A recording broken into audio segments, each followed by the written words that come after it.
Well, sometimes may ambitious project ka, but you will fall short. And the moment I set my eyes on Isaiah 52 verse 13 to chapter 53 verse 12, I know na ambitious ang project na i-preach ang passage na ito.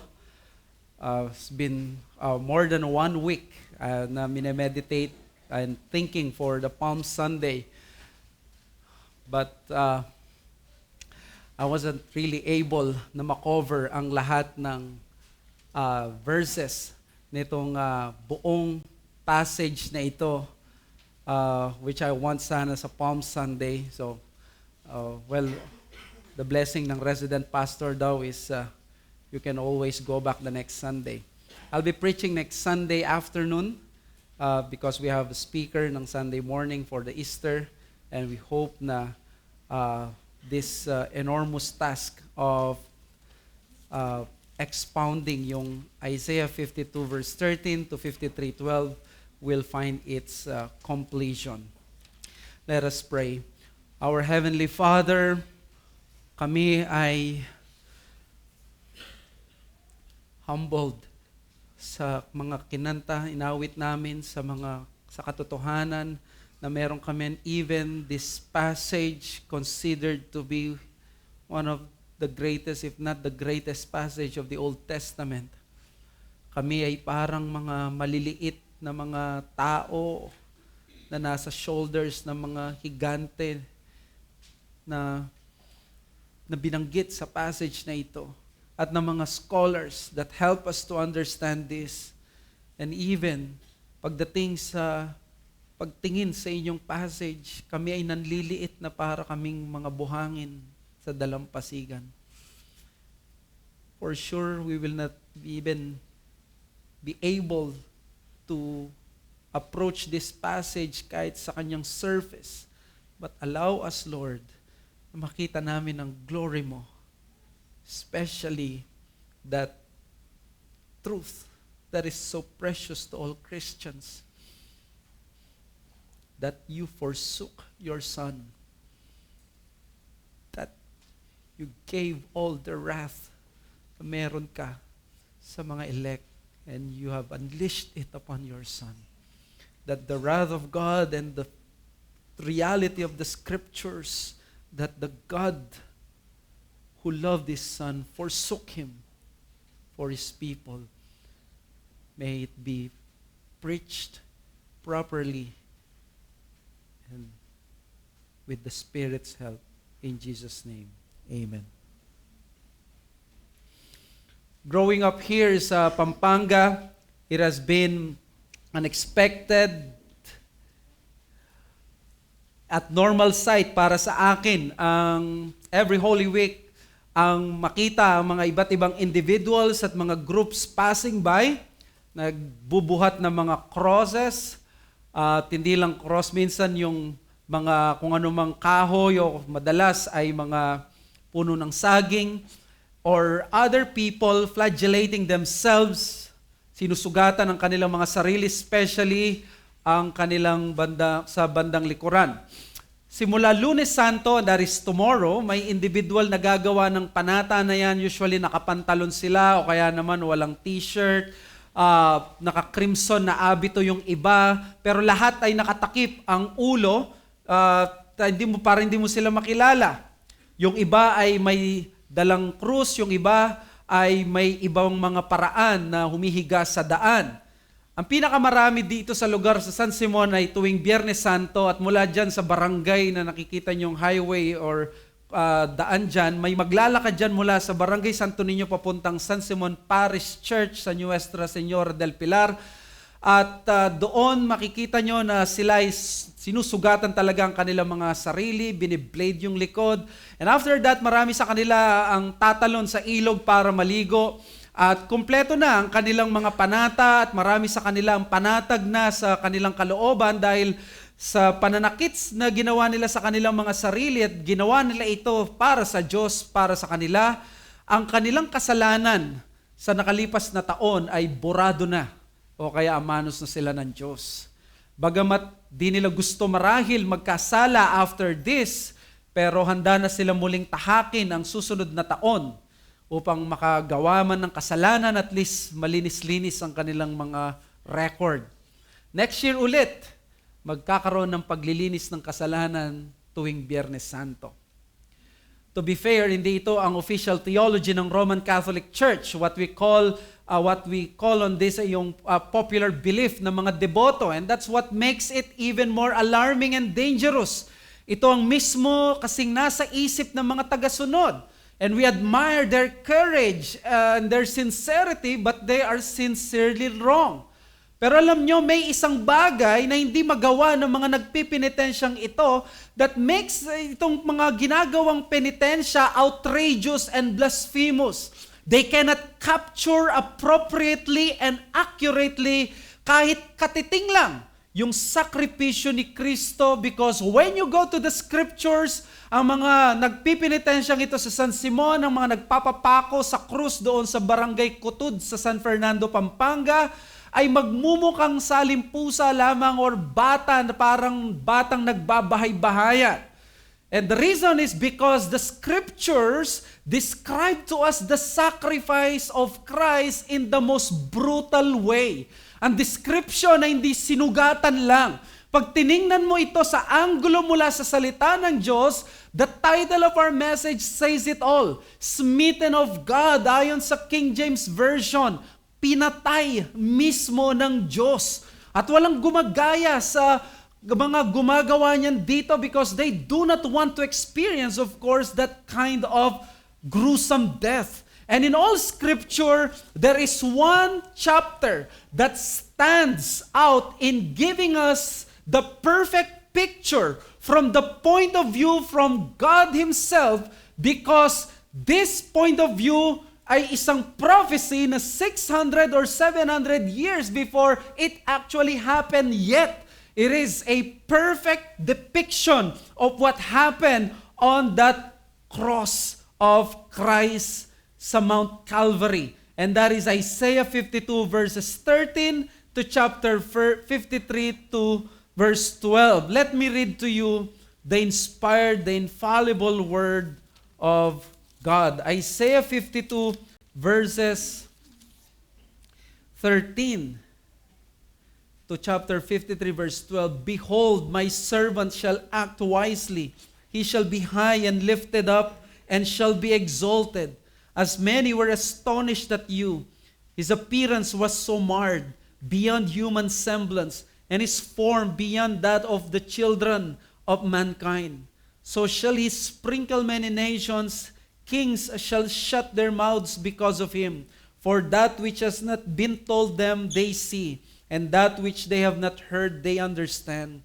Who has believed what he has heard from us, and to whom has the arm of the Lord been revealed? For he grew up before him like a young plant, and like a root out of the dry ground. And he had no form or majesty that we should look at him, and no beauty that we should desire him. He was despised and rejected by men, a man of sorrows and acquainted with grief, and as one from whom men hide their faces. He was despised, and we esteemed him not. Surely he has borne our griefs and carried our sorrows, yet we esteemed him stricken, smitten by God, and afflicted. But he was pierced for our transgressions. He was crushed for our iniquities. Upon him was the chastisement that brought us peace, and with his wounds we are healed. All we like sheep have gone astray. We have turned everyone to his own way, and the Lord has laid on him the iniquity of us all. He was oppressed and he was afflicted, yet he opened not his mouth. Like a lamb that is led to the slaughter, and like a sheep that before its shearers is silent, so he opened not his mouth. By oppression and judgment he was taken away. And as far as for his generation considered that he was cut off of the land of the living, stricken for the transgression of my people. And they made his grave with the wicked, and with the rich man in his death, although he had done no violence, and there was no deceit in his mouth. Yet it was the will of the Lord to crush him. He has put him to grief. When his soul makes an offering for guilt, he shall see his offspring, he shall prolong his days. The will of the Lord shall prosper in his hand. Out of the anguish of his soul he shall see and be satisfied. By his knowledge shall the righteous one, my servant, make many to be accounted righteous, and he shall bear their iniquities. Therefore I will divide him a portion with the many, and he shall divide the spoil with the strong, because he poured out his soul to death, and was numbered with the transgressors. Yet before the sins of many, he makes intercession for the transgressors. What a wonderful word from God. 5,000 words ng manuscript would not be enough to expound the riches of this passage. This is famously known as the most remarkable chapter in the Old Testament. Isaiah is the most quoted Old Testament prophet in the New Testament. Mas quoted pa siya sa New Testament kaysa sa mga ibang writers sa Old Testament. Which means the writers of the New Testament, including the Lord Jesus Christ, were always quoting Isaiah. And guess what? Ano yung laging kino-quote? One of these oft-repeated quotations ay from Isaiah 53. 65 times na binanggit ang quotation mula sa Isaiah. He's mentioned 22 times by name sa New Testament.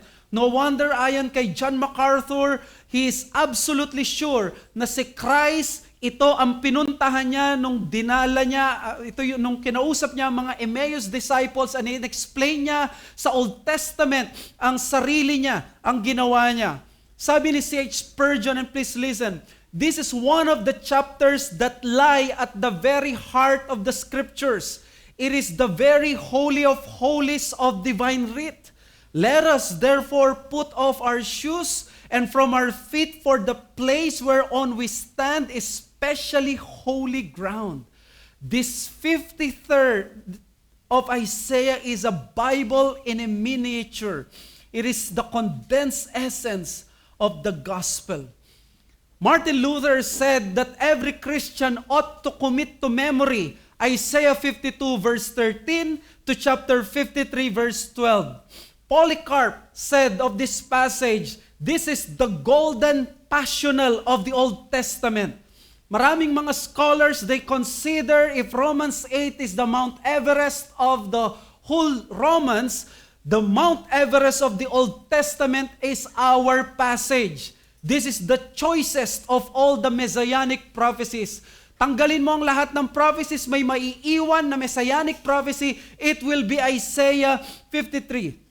It is considered the crown jewel of the prophets, the heart of the Hebrew Scriptures, the pinnacle of Isaiah. Nasa tuktok tayo ng Isaiah. Isaiah 66 is not the pinnacle of Isaiah. It is Isaiah 52 verse 13 to chapter 53 verse 12. Well, ano yung background ng Isaiah 53? This is the great and climactic reflection ng suffering servant. At alam niyo kung ano ba yung remarkable dito sa suffering servant? Kasi binanggit itong servant, nagsasuffer siya. At pag tinignan mo sa scripture at sa history, there is only one individual person in history that can match yung identity ng suffering Savior or suffering servant, and that is none other than the Lord Jesus Christ. This is the explicit position of the New Testament. Jesus and the New Testament authors directly applied the famous words of Isaiah 53 to the Lord Jesus Christ at yung kanyang work sa cross. If you are a Christian and you know the doctrines of the New Testament, for sure, naisip nyo si Christ habang binasa natin kanina that He bore our griefs. He was pierced for our transgression. He was afflicted, that God was pleased to crush Him. That He was numbered with the transgressors. These are the things that are very elementary sa atin sa New Testament. His prophecies are so scandalously accurate about Christ. Isang Jewish evangelical scholar, si Darrell Buck, nagsulat siya ng book entitled the gospel according to Isaiah 53, and he said, we do not appreciate how much of this chapter Jesus fulfills. We might see a verse or two, but the entire passage summarizes Jesus' death and the reaction that it produced it. All this comes some 700 years before Jesus was born. That makes Isaiah 53 quite an unusual text. End quote. Therefore, mga kapatid, nahirapan ang mga hindi Kristiyano na magbasa ng Isaiah 53. The Jewish rabbis, pag tiningnan nila ito, at maging ang mga Old Testament people, hindi sila ay na-confuse because ang context ng Isaiah 53 is nagpadala ng ang Diyos ng tagapagligtas para mawala sila sa exile. This is their hope. This is their Savior. Pero pag binasa nila yung Isaiah 42, doon nagsimula yung kwento ng Savior. 4 na section yan hanggang umabot ng Isaiah 57 or 54. Laging binabanggit yung servant, but they never heard that the servant will suffer.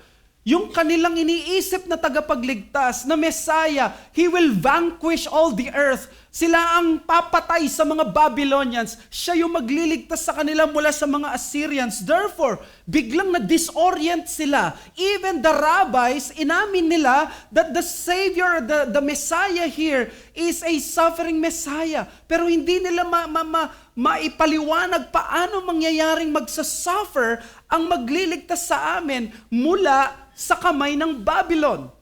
Well, kung ikaw ay nasa New Covenant, hindi ka masa-surprise because if you're familiar with the incarnation, the life, the death, and the resurrection, and the high priestly intercession of Christ, makikita mo without any shadow of doubt, ito yon. You are reading these things sa Isaiah 53. Isaiah 53 is the complete gospel presentation from the Old Testament in a prophetic form. It is so full of Christ. Binanggit ang napakaraming historical details mula sa savage brutality of the servant's wounds hanggang sa kanyang impeccable silence before his accusers, hanggang sa kanyang rejection, even until death. Kaya andito rin ang mga themes ng substitutionary sacrifice, the forgiveness of sins, the sinlessness of Christ, the justification by faith alone, atonement for sinners, and the intercessory prayer ng suffering servant. Well, para mas ma-appreciate natin, ang Isaiah ay may 2 section. Ang Isaiah 1 hanggang chapter 39, ito ay puro mga pronouncement ng judgment dahil sa katigasan nila ng ulo. Pagdating ng chapter 40 hanggang 66, nagbago. It became a message of comfort. It became a message of hope. Nag-promise ngayon ng hope sa kanilang exile.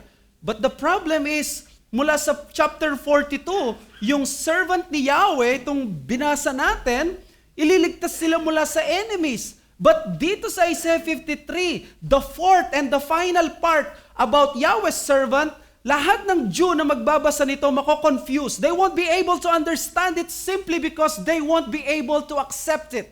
No Jew would accept that their champion will suffer like this. He will be afflicted. He will bore the griefs of many. He will be numbered with the transgressors.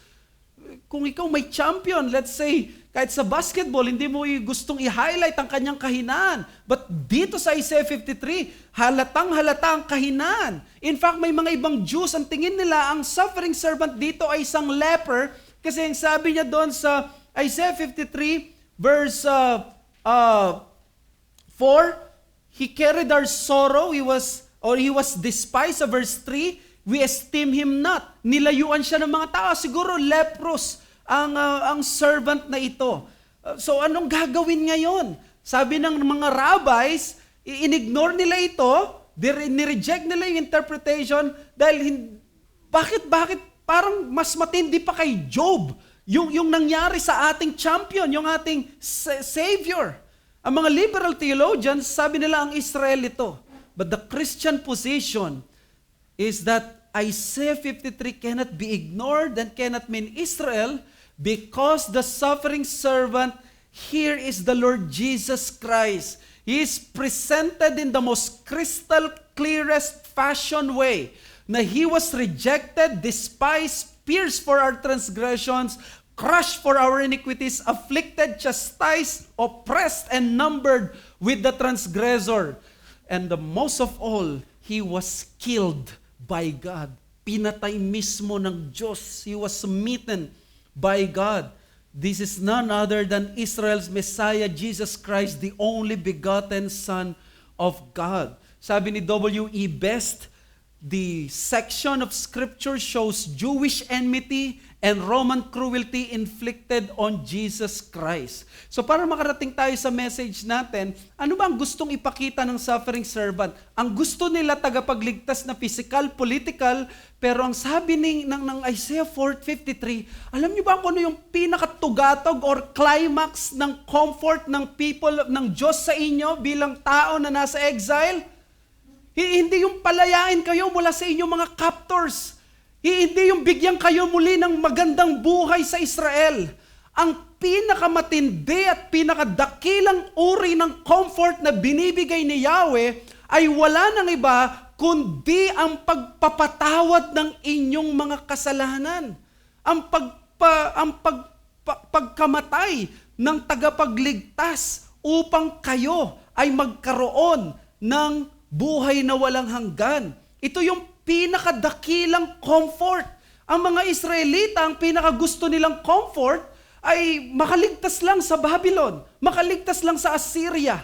Pero ang sabi ng Isaiah 53, your greatest problem is not Babylon. Your greatest problem is not Assyria. Your greatest problem is your sin in your heart. At itong sin na ito ang dahilan bakit galit ang Diyos sa inyo. Therefore, God is not giving them a political savior.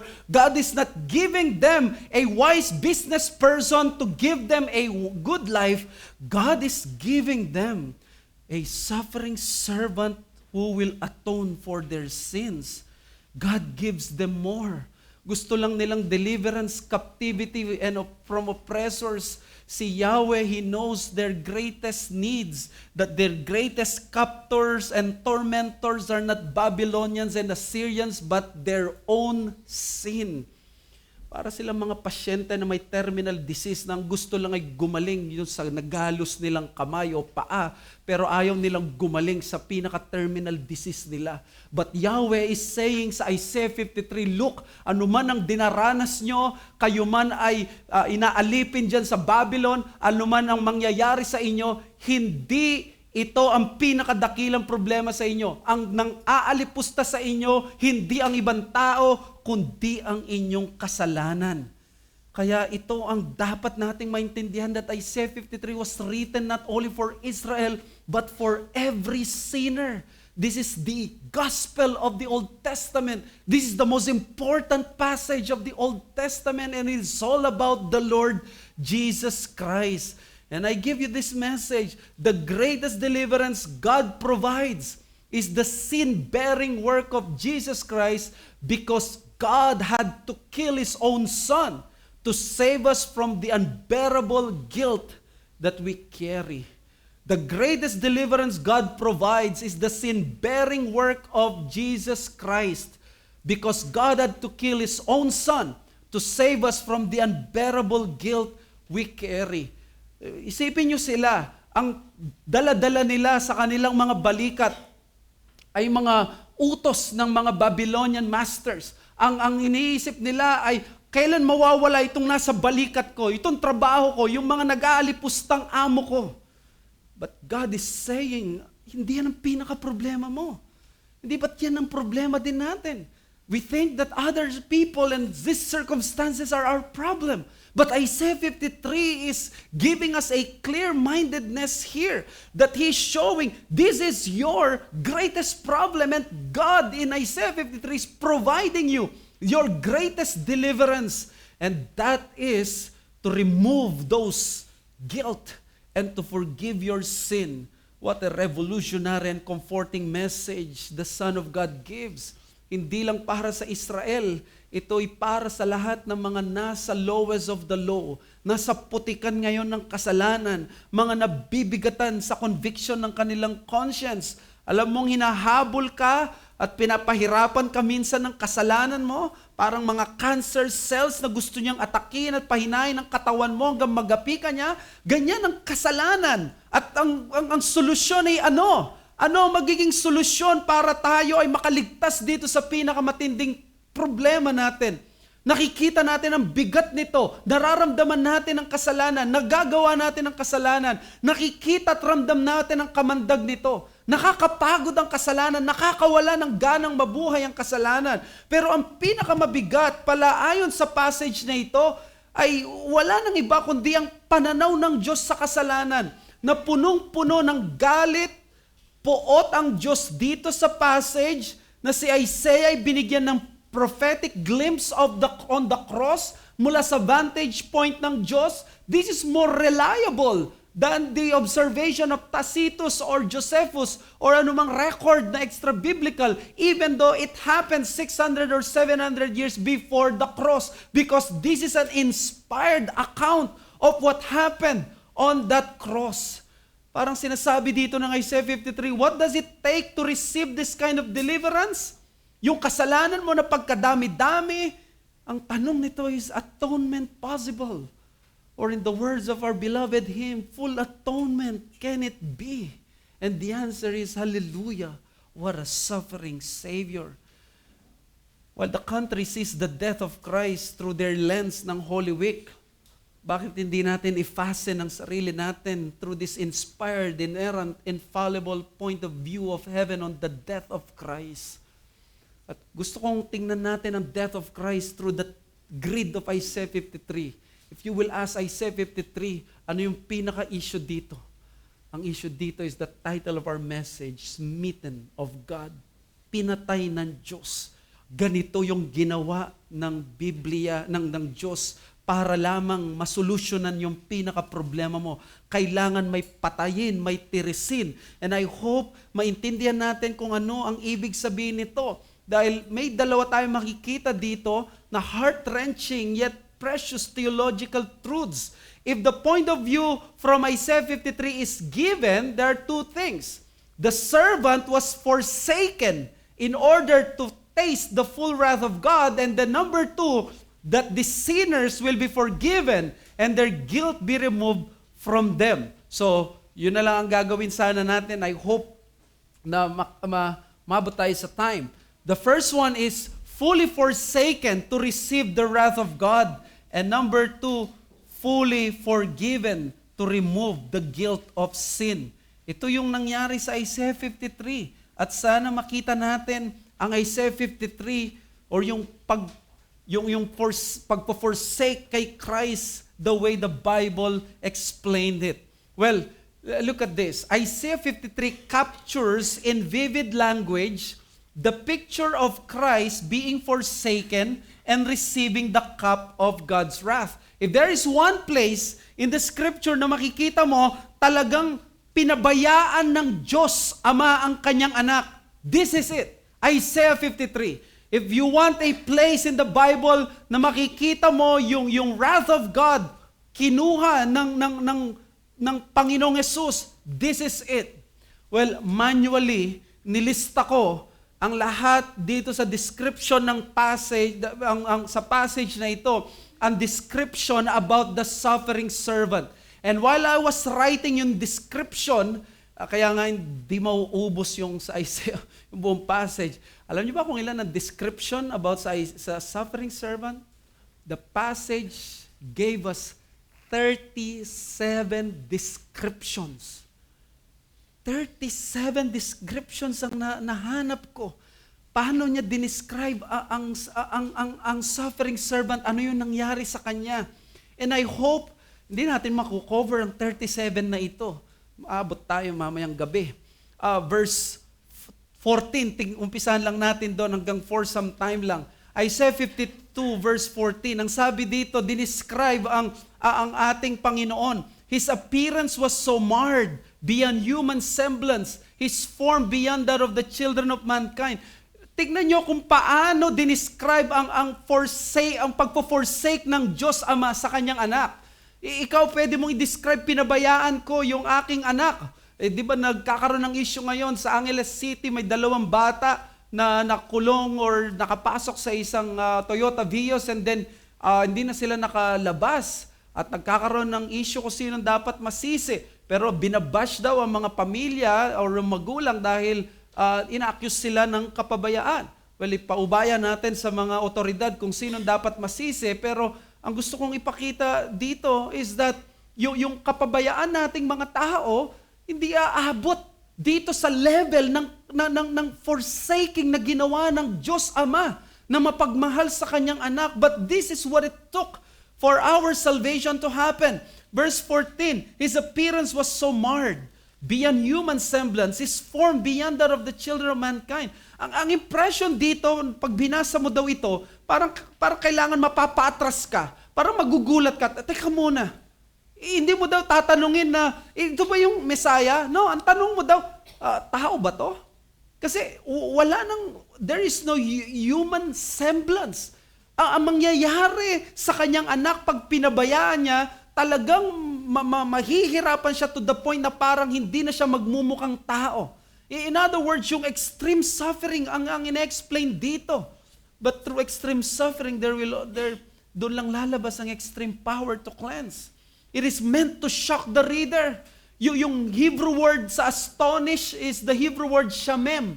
Hindi ito positive. Ang ibig sabihin nito sa English is appalled. In other words, yung word na shamem ay stronger than the word appalled. In other words, totally devastated, total defeat, and utter desolation of a city that has fallen into ruins. Yung word na appalled, astonished, shamem ay ginagamit daw kapag ang syudad ay parang nasa ruins. Ito ay parang sinira na ng gyera. Ganito daw ang itsura ng Panginoon. Para daw siyang parang syudad na after ng World War II. Sabi sa ang katawan ni Kristo ay winasak na syudad na hindi mo maisip na pwedeng mangyari ito sa tao. Sa Isaiah 53 verse 2, He had no form or majesty that we should look at Him. Hindi siya expected mong king na nandun sa glory. He comes with a lowly donkey. Doon siya distasteful sa mata ng tao. Walang anumang bagay na ma-attract ka sa Kanya. Paano magkakaroon pa siya ng beauty? He was whipped mercilessly with a flagellum. Alam niyo po ba yung flagellum? Ang flagellum, ito yung Roman na tool or instrument para sa paghahagupit nila ng mga kriminal. This is a short whip of wooden handle to which long leather thongs were attached. Bawat strip ng leather ay may sharp piece of bone or iron.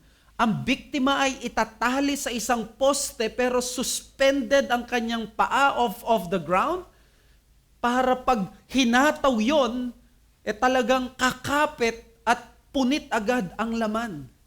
This is what happened with the Lord Jesus Christ. The veins would be cut, ma-expose ang internal organs.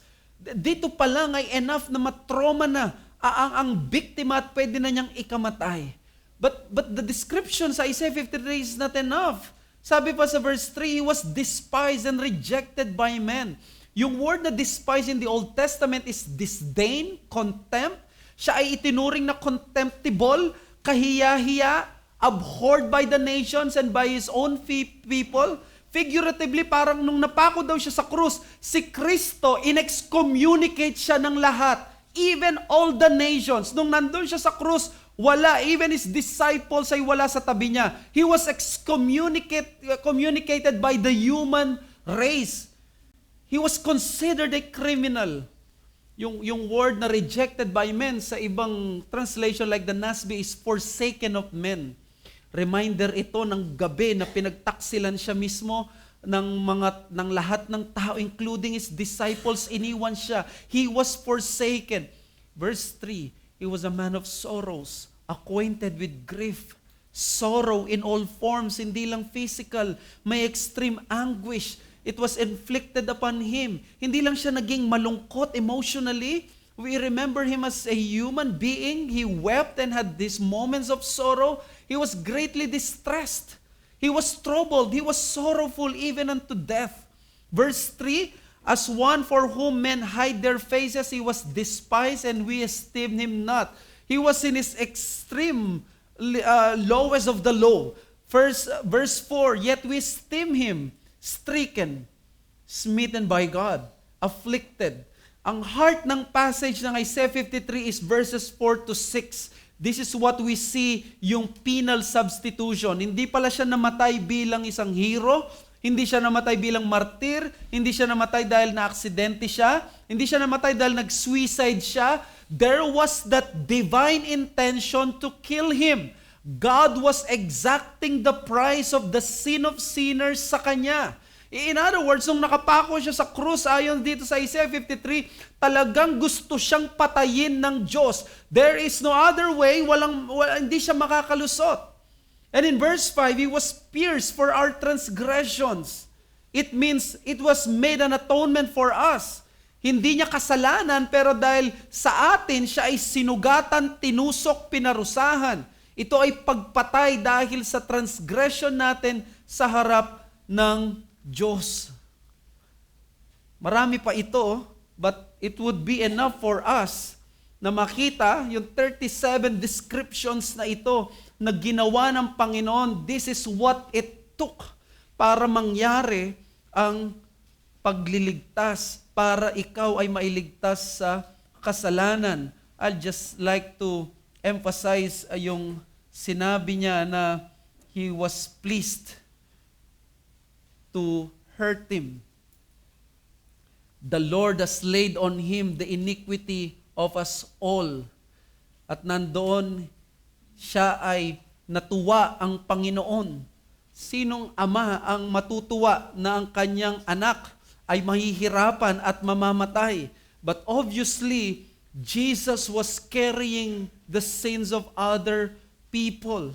So what do we find here is that nung si Kristo ay inexplain sa Isaiah 53, God unleashed all His holy wrath upon Christ and was spared of nothing when He stood in the place of sinners. Sanay tayo sa explanation ng Isaiah 53. Pero ano yung naging kahulugan nito para sa Panginoon nung ginawa niya ito? And the explanation is that binuhos pala lahat ng Diyos ang kanyang puot kay Kristo at hindi siya nagtira ng kahit katiting para doon sa galit niya sa lahat ng mga tao na tinayuan niya doon sa pwesto na yon. Now, the question is this, why did God give His Son? Siya ba ay malupit? Siya ba ay masama? Bakit niya pinatay? He is the source of goodness and fountain of compassion and love and blessing and life. Well, the answer is simple, because of penal substitution. Christ died for the sins of others. Ito yung tinatawag na propitiation and expiation. Ang expiation ay yung ma-satisfy mo yung wrath ng tao. Yung propitiation is satisfaction of God's holy justice by absorbing and being consumed by the wrath of God. At ito daw ang nangyari kay Christ. Kaya pala kahit ordinaryong araw lang yon sa mga sundalo, when Christ hung upon that cross, iyon ang tanging naging spot in the history of the whole creation where the greatest concentration of evil converged into one person when that holy God of heaven saw it. Tinawag ng Ama ang lahat ng concentration ng kanyang kabanalan. At ang ginawa niya, buong lakas, hindi siya nagpigil, at buong intensyon, binuhos niya ang lahat ng galit na yon sa kanyang anak. In other words, nung nangyari yon for the first time in history, hindi ito nangyari dati. It never happened in eternity past, and it will never happen in eternity future. Minsan lang, yung mapagmahal na Diyos na Ama ng ating Panginoong Hesus, na nalugod at nasiyahan sa Kanya, nasiyahan din siyang patayin at saktan at isumpa at ipadana sa Kanya ang kapalit ng lahat ng mga kasalanan ng bawat isang taong pinalitan niya sa pwestong iyon. Para mas kumagat ito, ang ibig kong sabihin ay, nung nakatayo si Kristo doon and He was pierced for our transgressions, He bore the sins of many. Ang ibig palang sabihin nito, yung lahat ng puot ng Diyos sa'yo, yung lahat ng kasalanan na ginawa mo noon, nung hindi ka pa sinisilang hanggang yung kasalanan mong nagawa kahapon, kanina, hanggang ngayon mismo, o yung kasalanan mo noon sa future, kinonsentrate ng Diyos ang lahat ng kanyang kabanalan at lahat ng yun ay tinapon niya at hinusgahan at hinatulan at talagang ikinamatay at pinatay niya ang kanyang sariling anak. Bawat isang kasalanan na meron ka, na pwede mong maalala, iyon ang ibinalik ng Diyos sa kanyang Ama. Yung isang kasalanan na napunta sa kanyang pabalikat, hindi nagpigil ang banal na Diyos kahit na siya ay kanyang anak sa pagkawala ng rumaragasang puot, galit, parusa, paghatol, sumpa, hagupit at paghihiganti sa mga kasamaan at pagrebelding ginawa laban sa Diyos Ama na nakakaalam ng lahat. Oo, lahat.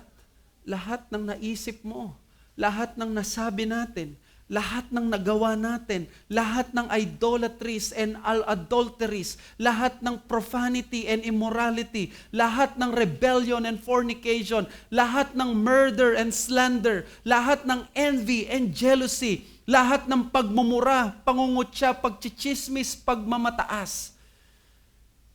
Ito yung nangyari. Di ba nung sa Leviticus 16, meron dalawang goat doon, yung dalawang kambing binulong sa kanya, yung isa in-offer para sa kasalanan, pero yung isa binulong lahat ng kasalanan ng Israel. At anong sabi ng Leviticus 16:21 to 22? And Aaron shall lay both his hands on the head of the live goat and confess over it all the iniquities of the people of Israel and all their transgressions and all their sins. He shall put them on the head of the goat and send it away to the wilderness by the hand of a man who is in readiness. The goat shall bear all their iniquities on itself to a remote area, and he shall let the goat free in the wilderness. Ang nakikita ko dito ay minsan kulang ang ating pangunawa kung paano pinabayaan ng Diyos Ama ang kanyang anak. At ang sabi dito sa Leviticus 16, ganito ang nangyari nung pinabayaan ng Diyos ang kanyang anak. Para siyang yung goat na tinawag ngayon na scapegoat, binulong lahat ng kasalanan, ibig sabihin nasa kanya, pero yung isa sinacrifice at anumang resulta ngayon ng sacrifice na yon, ginawa at tinuloy ng goat na yon na pinalaya sa wilderness. At alam nyo nangyari? Doon sa wilderness na yon, nawala yung kambing. At ang sabi ng mga scholars, ang ibig sabihin pala daw noon is that yung tao na kailangan na magdadala ng kasalanan, kailangan wala sa loob ng camp. Kailangan outside the camp. At ganito yung nangyari kay Christ. Kinailangan siyang i-forsake. Kinailangan siyang talikuran. Kailangan matikman ni Kristo yung pinakamatinding uri ng kaparusahan. Hindi pala pwedeng parang babatuhin lang siya hanggang mamatay. Ang kailangan ay makonsume siya, mamatay siya outside the camp, in the hands of the Gentiles, malayo sa tabernacle. Hindi man siya pwedeng mabato sa loob mamatay sa loob ng camp, na wala dapat ang presensya ng Diyos doon. He had to die outside para hindi madamay at mabahira ng kanyang curse ang camp ng people of God. He had to die as a cursed man. At ito yung sinasabi ni R.C. Sproul, na yung cursed motive ng atonement, na ang Panginoong Yesus naging sumpa ng sino man didikit sa Kanya ay maapektuhan. Kaya kailangan nakasuspend siya, kailangan nakawala siya. And when explain daw ni R.C. Sproul ito, yung Day of Atonement in the Old Testament at yung crucifixion ni Christ, yung connection mayroon sa Amish community, mayroon daw isang lalaki nag-interrupt sa kanya, sabi niya, well, that's primitive and obscene. Sabi ni R.C. Sproul, I like those words, primitive and obscene. And he said, and I quote, what could be more primitive than killing animals and placing the blood over the throne of God or taking a human being and pouring out His blood as a human sacrifice. Ganito ang forsaking. Kaya nung humiyaw si Christ sa Matthew 27:46, ang sabi niya, my God, why have you forsaken me? Ang sabi ni Joel Beakey, this phrase represents the nadir, the lowest point of Jesus' sufferings. Here, Jesus descends into the essence of hell, the most extreme suffering ever experienced. It is a time so compacted, so infinite, so horrendous, as to be incomprehensible and seemingly unsustainable. Ang ibig sabihin ni Joel Beakey, ito na daw yung pinaka mababa. Ito na daw yung Jesus na makikita mo siya sa pinaka-discouraging moment kung meron kang ganong language. Ito na yung pinaka-powerless siya. Nung sinabi niya, Lord, my God, why have you forsaken me? Ito ay expression ng panalangin na walang tutulong sa kanya. For the first time in history and in eternity, isipin nyo nung namatay daw si Kristo at sinabi niya, why have you forsaken me? Ang nangyari pala sa kanya noon is that lahat ng nabubuhay, walang kumampi sa kanya. Minsan lang nangyari na yung Diyos Ama, pati ang demonyo, pati ang mga tao, lahat nasa side na pabor na mamatay siya. For the very first time, He only stood alone. Not even the God the Father was with Him. Ganito katindi yung nangyari sa kanya. The devil wanted Him to die. God the Father wanted Him to die too. The Spirit wanted Him to die too. And even the sons of men wanted Him to die too. He was alone. Yun ang ibig niya sabihin when He said, why have you forsaken me? Hindi siya makakalusot dito. Alam niyo ba, nung sinabi niya yung why have you forsaken me, ito ay prayer ng taong wala ng pag-asa dahil wala na siyang lulusutan at hindi niya alam ang gagawin. Wala namang anumang patawad, walang kakarampot na mercy. Ikaw kahit kaaway mo ang isang tao, magkakaroon ka ng mercy kapag nahirapan siya. Si Kate Middleton, ang daming nag-bash sa kanya, ang daming nag-conclude, daming nagsabi na siya ay kinakawawa, cheated upon ng kanyang husband.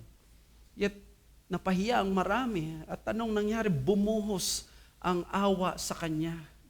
But during those times, the Son of God, habang dala-dala niya yung kasalanan mo, kasama yung kasalanan mo kanina at kahapon, wala ni isang mercy na ibinigay ang Diyos sa kanya. Kinuha niyang lahat yon. Walang anumang patawad.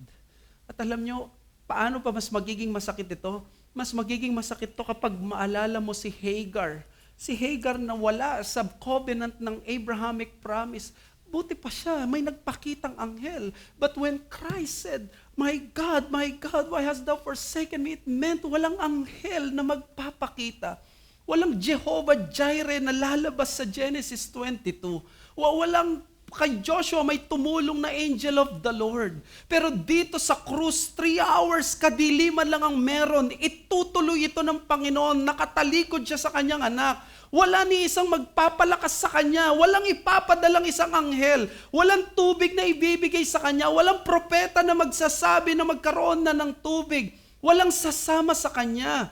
And again, I'll quote Joel Beakey, it's heart-piercing, heaven-piercing, and hell-piercing. Further, Jesus is expressing the agony of unmitigated sin. Nafe-feel daw niya yung lahat ng kasalanan na pinagbabayaran niya, not because He did them, but because He absorbed them. He put them on His shoulders. He was disowned by all. In-endure ito ng lahat. Yung mga nakarang araw, nasa ospital ako at nakausap ko ang isang nating kapatid na nandoon. And we were talking about the marvel of anesthesia, the medical marvel na kaya niyang inumb yung body mo from the pain. Para hindi mo maramdaman yung surgery. But the problem is pag nilagay yung anesthesia doon sa spine mo, mararamdaman mo. And according to our brother na binisita ko, ayoko na magkaroon po ng surgery muli, napakasakit. And that's understandable. But did you know, nung namatay si Christ, nung sa Isaiah 53 and even sa actual niya, there was an anesthesia during that time. Actually, inoffer sa kanya yung anesthesia. Sa Matthew 27:33 to 34, pinatikim sa kanya yung vinegar. At yung vinegar na yun, sabi sa Mark at sa Matthew, pag pinagsama mo, it tasted bitter. In other words, nagsisilbi siyang narcotic para makayanan mo yung sakit. Pero alam niyo kung anong ginawa ng Panginoon? When He tasted it, He spewed it out. Christ spewed it out. Si Christ, hindi siya gumamit ng anesthesia. At sabi ni John MacArthur, He didn't want His senses numbed. He had come to the cross to be a sin bearer. He would feel the full elect of the sin He bore. He would endure the full measure of its pain. The Father had given Him a cup to drink more bitter than the gall of myrrh, but without the stupefying effect. His heart was still steadily set on doing the will of the Father, and He would not anesthetize His senses before He had accomplished all His work. Tama ang sabi ng Galatians 3:13, Christ redeemed us from the curse of the law by becoming a curse for us. He had to be forsaken. Kailangan tratuhin siya ng kriminal, kailangan tratuhin siya ng ganito para lamang mawala ang curse sa iyo. Para lamang yung kasalanan mo gagawin bukas, hindi sisingalin ng Diyos yan sa judgment day at masecure ang kaligtasan mo. Mga kapatid, there's only a simple challenge to this. Look to the cross now every time you are tempted to sin, because there it will appear yung true nature ng sin. Isaiah 53 tells us that there is a Savior killer. Kung may kryptonite o ang Superman may pumatay sa ating tagapagligtas while He is sinless, He is powerful, yet it is the sin that killed Him. But actually, it is God who was behind the killing. Kaya, ang challenge sa atin, you forsake sin or you forsake Christ. Si Christ, pinursake na siya ng kanyang Ama, ipo-forsake mo rin siya ngayon? Ngayong nagliligtas na siya, ngayong tapos na yung kanyang pagliligtas? Sin and Christ can never be together. Pero isa dyan ang kailangan mong piliin. It's either sin or si Christ. If Christ was smitten by God because of your sin, how horrible dapat ang tingin mo pala sa kasalanan. Hindi pala pwede maging beautiful at attractive sa iyo ang kasalanan. It should always be a stinking and devilish and hellish thing sa iyo ang kasalanan. Pinatay niya ang tagapagligtas mo. Yung tagapagligtas mo na tinrato, higit pa sa kaaway mo, na ikaw hindi mo magagawa na hindi maawa kahit sa tao na pinakamatinding kasalanan ginawa niya sa'yo. Siguro kaya mong maawa kahit sa konti, pero God did not spare even a minimum amount of mercy, or hindi niya binigyan ng ganitong mercy. And because of sin. So therefore sin must be exposed. Nakakahiya, napapahiya tayo sa ating Savior every time we choose sin. Every time you choose your sin. Every time na yung sin, pinipili mo kaysa sa Kanya. Pero yan ang sin. It must be exposed. Yung kamandag yan, wag mong piliin. Kailangan lalayuan mo. Wag mo siyang paglaruan. Pinatahin yan si Kristo. Alam nyo, dito yung beauty ng gospel of Jesus Christ in its propitiatory nature and vicarious power. Nakakatuwa kasi the glorious, the blameless, the obedient, sinless Son of God took upon Himself all our sins, every one of them. He bore our griefs, He carried our sorrows, He pierced for our transgressions, crushed for our iniquities. For what purpose? Para magkaroon ka ng kapayapaan, healing of our wounds, and for us to be accounted righteous. In other words, pinalitan niya yung estado at sitwasyon mo para maging acceptable yung mga hindi acceptable. Para yung marurumi sa buhay ngayon, bibigyan ng malinis na simula. Yung mga immoral at prostitutes, bibigyan niya ng dignidad. Ang mga palamura, para hugasan ng kanilang bibig. Kung ikaw ay nagtatampisaw sa kasalanan at hindi ka makaahon-ahon, si Kristo ang maghuhugas sa iyo. Ang mga patapon ng buhay, binigyan ni Christ ng purpose. Ang mga marurumi mag-isip at magsalita, nililinis niya. Ang mga mapandaya, dinala niya sa katotohanan. Dahil ito sa pagbuhat ng Panginoon. Kapatid, binuhat ni Kristo ang kasalanan ng tao. Tinatawag ka rin ngayon na buhatin mo marahil ang burden ng ibang tao. Pwede ka ngayon na at least dalhin mo, kung hindi mo kayang dalhin ang kasalanan ng kapatid mo, dalhin mo ang burden ng kapatid mo. Ang sabi ng Romans 9:1 and 10:1, si Paul, kung pwede lang daw siya ay mapunta sa impyerno kung ang kapalit ay maligtas ang mga ang mga Israelita. Ang sinasabi niya dito, kung pwede lang ako na lang ang mawala ng kaligtasan, magkaroon lang ng kaligtasan to. Ang sabi ni James Denny, Paul had a spark of spirit of Christ's substitutionary atonement. In other words, pwede palang i-apply sa sarili ang atonement ni Christ in an application way. Na dapat kung si Christ ay sinubstitute na tayo sa kasalanan, ganito ang dapat nating gawin. Magkaroon tayo ng pag-ibig. Magkaroon tayo ng burden sa mga kapatid. Magkaroon tayo ng awa sa iba. Kung ang Panginoon mo, ganito ang nangyari sa Kanya, pinili niya ang ganitong daan, ano ba yung pipiliin mo na magtiis ka para sa kapatid mo? Ano ba yung pipiliin mo? Ang maging patient ka, natakpan mo yung pag-ibig, ang isang kasalanan, napaluwagin mo ang puso. Hindi akma. Sa ginawa ni Kristong sinalo niya ang lahat at hindi siya nagreklamo, tapos ang makikita sa atin ay pasikipan at paiksiyan ng pasensya at pataasan ng sarili. Ang sabi ng Ephesians 4:32, you forgive one another. And the reason is very clear, not because you are forgiving people, but simply because Christ has forgiven you. In other words, kung nakaya pala ni Kristo ito, kaya natin na magpatawad. Sabi ni John Oswald, God's power is at its greatest, not in His destruction of the wicked, but in His taking all the wickedness of the earth into Himself and giving back love.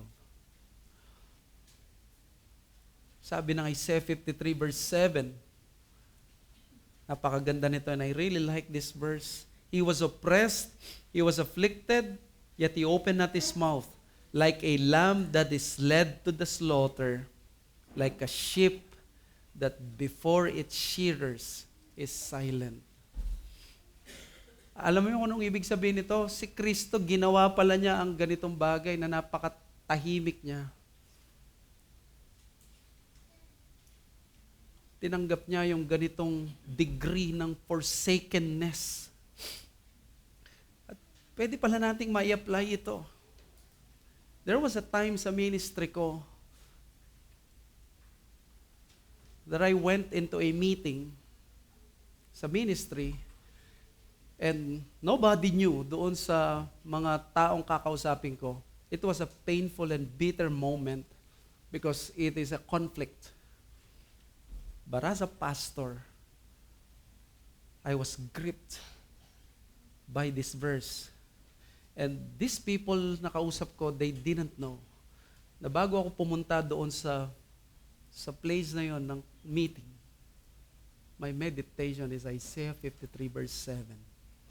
Where Christ was said that like sheep going to the slaughter, He opened not His mouth.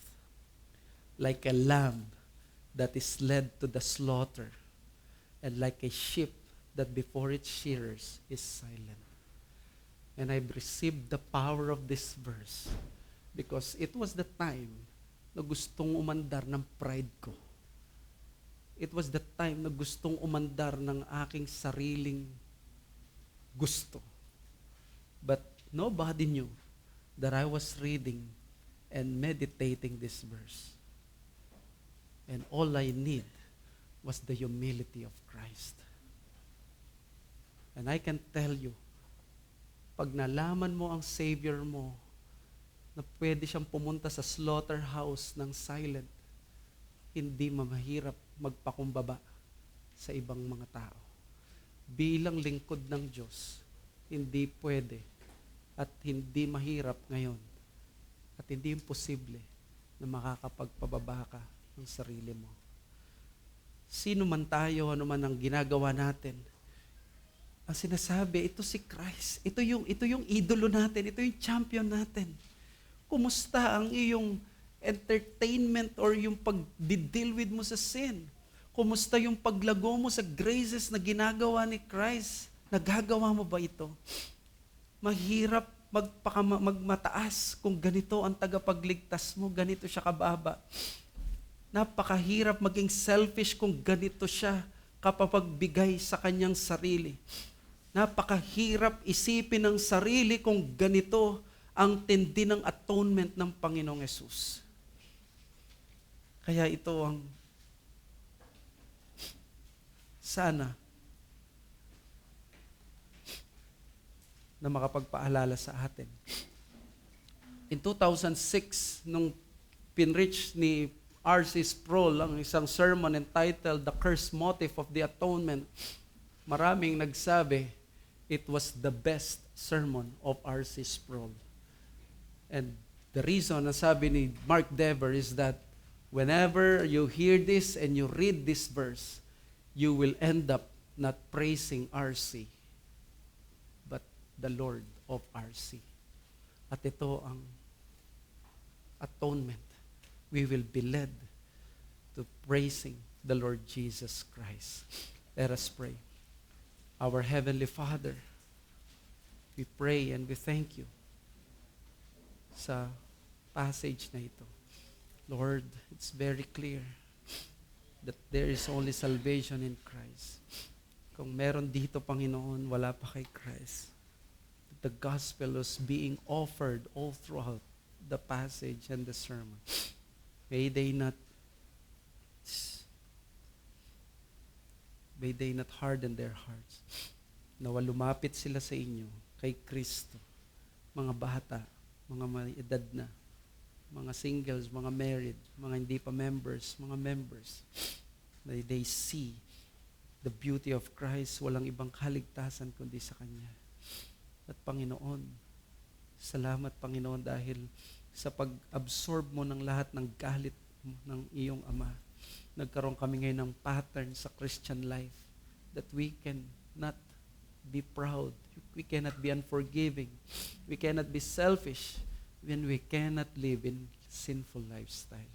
Salamat dahil si Christ, He rejected sin. And by His grace, we look forward to rejecting sin also. We thank you, Lord. Kumilos ka sa aming lahat. We ask this in Jesus' name. Amen.